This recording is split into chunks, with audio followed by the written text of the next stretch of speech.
In the first year of Belshazzar, king of Babylon, Daniel had a dream and visions of his head while on his bed. And he wrote down the dream, telling the main facts. I saw night, and behold, the four winds of heaven were stirring up the great sea. And four great beasts came up from the sea, each different from the other. The first was like a lion, and had eagle's wings. I watched till its wings were plucked off, and it was lifted up from the earth, and made to stand on 2 feet like a man. And a man's heart was given to it. And suddenly, another beast, a second, like a bear. It was raised up on one side, and had 3 ribs in its mouth between its teeth. And they said thus to it, "Arise, devour much flesh." After this I looked, and there was another, like a leopard, which had on its back 4 wings of a bird. The beast also had 4 heads, and dominion was given to it. After this I saw in the night visions, and behold, a 4th beast, dreadful and terrible, exceedingly strong. It had huge iron teeth. It was devouring, breaking in pieces, and trampling the residue with its feet.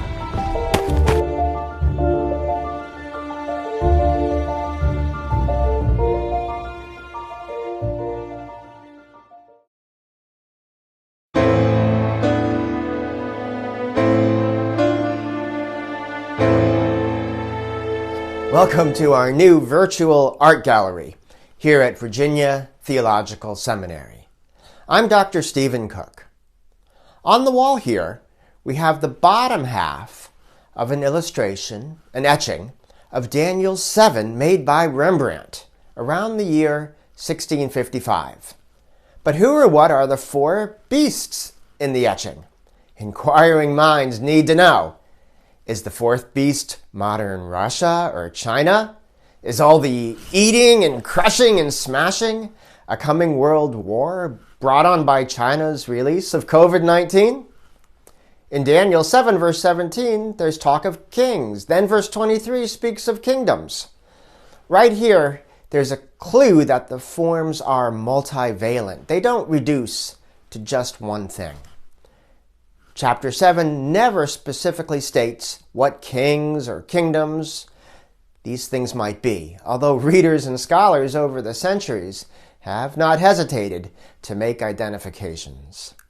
Most of the time, they have been much too quick to decode the beasts and solve the puzzle and give Daniel 7 a simple, flat geopolitical sense. Paul Ricoeur brilliantly cautions against reifying the beasts of Daniel 7 like that. The biblical text resists all our attempts to historicize and thereby domesticate the creatures. Ricoeur laments that, quote, all the energy of some exegetes seems to be given over to a term-by-term, detail-by-detail translation. For this beast, this empire. For this horn, that petty king. For Ricoeur, the symbols of apocalyptic literature, rather, have undergone expansion, specifically re-mythologization.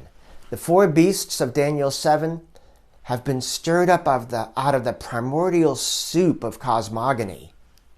God summoned creation out of this cosmic soup and proclaimed it all good, but not these creatures. These beasts, rather, represent the chaotic, churning threat still latent in primordial soup. They are instances of the appearance on earth of powers that the Hebrew Bible names Leviathan, Isaiah 27, and Rahab, Isaiah 51. They represent Yam, the sea god at Ugarit, who needs to be vanquished by the storm god. Nightmares and night visions were omens in Mesopotamia and Egypt, but so were pathological, so-called monstrous births. Such harbingers caused revulsion and presaged disturbing interruptions of the natural order. A cross-cultural parallel among the East African Nuer people is the belief that monstrous births, let's say a newborn baby that looks like a hippopotamus, disrupt the categories of human and animal that help make up the ordered world. Daniel likely experiences revulsion and terror, chapter 7, verse 15, verse 28, not only because the innate predatory behavior of the beasts of his vision is frightening, but also because they are chaos embodied, defying the natural divisions that structure creation. The first beast is like a lion, but with eagle's wings, and soon enough, a human mind. The fourth beast grows a horn with eyes like human eyes and a mouth speaking great boasts. Apocalypticism is about the incarnation of transcendental structures and archetypes. The realm of heaven is invading and interrupting earthly history. The vision, however, is for the here and now, as well as for the end of days. A bestial spirit of chaos was active way back at Nebuchadnezzar's time, and similar spirits are active today in the modern world. Such spirits as colonizing power structures and embedded systemic discrimination are real, whether as intersocial forces, interpersonal forces, or actual ontological spirits. When despots, racists, and others imagine they can deny, domesticate, or even direct such principalities and powers, they put much at risk. At the end of the Narnia series, C.S. Lewis authored a concluding apocalypse that illustrates this point. The book, ostensibly for children, is entitled The Last Battle. The story is replete with a false messiah, an ape named Shift, a true good messiah, the great lion Aslan, and a pagan god named Tash, a composite beast intermixture. Tash looks like a hideous vulture with a cruel beak and flailing arms that grasp and tear. Although Tash accepts human sacrifices and is generally demonic and repulsive, the false messiah and his allies, the enemies of Aslan, try to brainwash all the Narnians into believing that Tash and Aslan are one and the same. Tashlan, they call him. Now, for the first part of Lewis's story, Tash is just a part of a pagan culture, one of its graven images, an idol. He's only tangible as a temple statue. The beginning parts of The Last Battle are hardly miraculous, although there are several omens of apocalyptic tribulation afoot. If one brackets the talking animals, of course, much of the story makes sense as a purely terrestrial tale. Some individuals behave very badly, like Shift. Many others are naive and gullible. And a few, though flawed, like King Tyrion, are caring and noble. As the story proceeds, however, the Narnians gradually perceive that the god Tash has somehow become embodied, tangible in their world, incarnate. By invoking Tash, Aslan's enemies have gotten a lot more than they ever bargained for.